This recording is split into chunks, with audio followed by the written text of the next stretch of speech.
8日午後9時頃、沖縄県宮古島の平良港の防波堤に、宮古島海上保安署所属の巡視船のはが衝突した。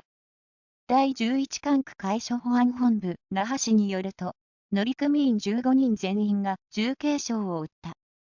11管によると、15人のうち、2人が顔や肋骨などの骨折、1人が骨折の疑い。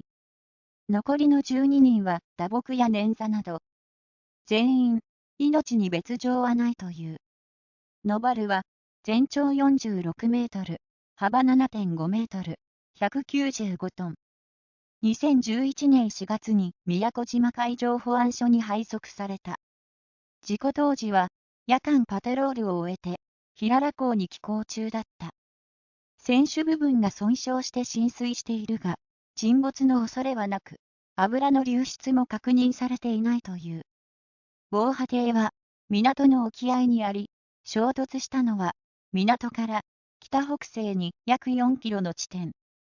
現場から約100メートルの地点に灯台があるが、宮古島地方気象台によると、事故当時、島でハモヤが観測されており、視界が悪い状態だった。